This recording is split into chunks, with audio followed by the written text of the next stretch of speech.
warahmatullahi wabarakatuh. Perkenalkan, nama saya Muhammad Rizal Maulana, asal dari Trenggalek. Saya mahasiswa dari Politeknik Negeri Malang PSDKU Kota Kediri.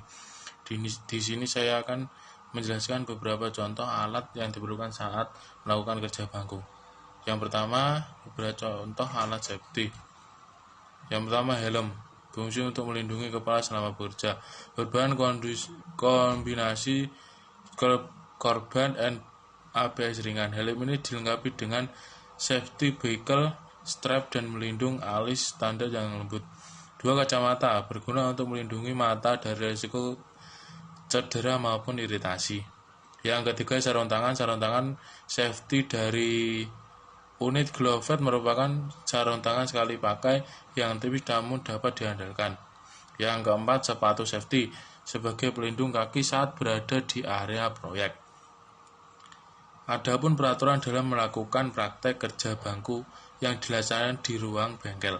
Yang pertama, mahasiswa dilarang berbuat gaduh saat di ruangan bengkel.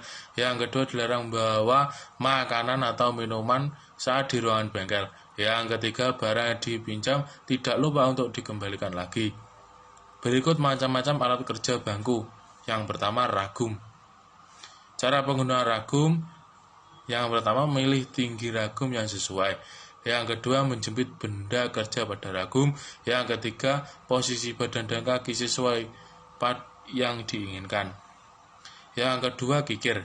Kikir dibagi menjadi 5 macam kikir. Yang pertama, kikir plat atau kikir gepeng. Berfungsi untuk meratakan bidang benda kerja serta membuat bidang sejajar. Yang kedua, kikir blok. Kikir blok berfungsi untuk meratakan, menjajarkan, dan menyikukan bidang benda kerja. Yang ketiga, kikir segi empat. Seperti namanya, kikir segi empat memiliki bentuk segi empat. Sebagai ini berfungsi untuk meratakan dan menyikukan bidang kerja yang satu dengan yang lainnya. Yang keempat, kikir segitiga.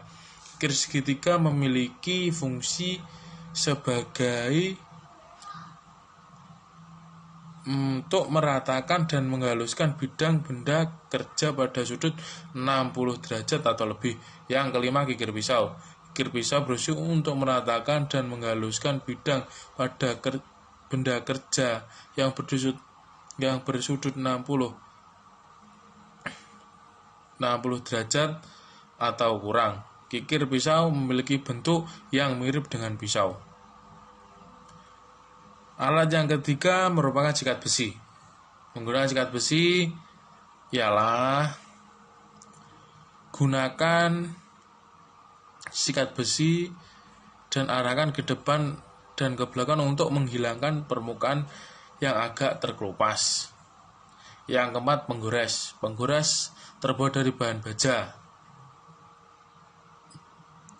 Cara penggunaan penggores pada benda yang akan digunakan. Yang pertama, pada saat menarik garis, posisikan penggores miring dengan mister baja yang tujuannya untuk mendapatkan goresan pada benda kerja. Yang kedua, penggores digunakan untuk membuat garis pada logam. Yang kelima, benda penitik. Penitik ini cara penggunaannya adalah pegang penitik dengan tangan kiri, tetapkan pada benda kerja. Penitik harus tegak dan lurus dengan benda kerja.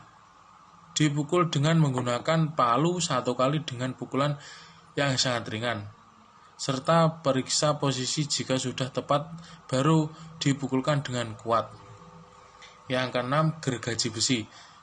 Ya, bagaimana cara menggunakan gergaji besi? Yang pertama, pilih mata gergaji. 2. Tandai material yang hendak dipotong. 3. Atur posisi dengan baik. Yang keempat, langsungkan pemotongan. Cara memasang daun gergaji. Pasang daun gergaji dengan arah yang benar. Pena pada pelang kayu gergaji harus dimasukkan pada lubang daun gergaji. Yang ketiga, pengencangan tidak boleh kendor dan tidak boleh terlalu keras. Contoh-contoh alat ukur di bengkel mekanik. Yang pertama, jangka sorong. Cara menggunakan jangka sorong, mengetahui bagian-bagian jangka sorong. Yang kedua, mengetahui skala jangka sorong, membersihkan jangka sorong dan benda yang akan digunakan. Yang kedua, mikrometer. Cara menggunakan mikrometer skrup adalah letakkan objek yang akan diukur di antara anvil dan simpel. Yang kedua, putar timbel dan setir hingga objek tersebut oleh anvil dan simpel. Yang ketiga, putar pengunci pada lockout agar pemutar tidak bergerak lagi. Cara membaca mikrometer skrup, baca skala utama di bagian atas garis horizontal. Yang ketiga, mister baja. Mister baja atau penggaris. Dengan cara penggunaannya, ukur dan tandai benda kerja dengan kapur atau penggaris sesuai ukuran yang diinginkan. 2. Gunakan penyiku untuk meluruskan garis agar pas dan lurus. Yang keempat, mesin bor. Mesin bor ini juga memiliki cara penggunaan. Yang pertama, cek kondisi mesin bor. Yang kedua, tegangan harus sesuai dengan mesin bor. Yang ketiga, mata bor. Carilah mata bor yang sesuai dengan yang diinginkan. Sekian dari saya Muhammad Rizal Maulana. Wassalamualaikum warahmatullahi wabarakatuh.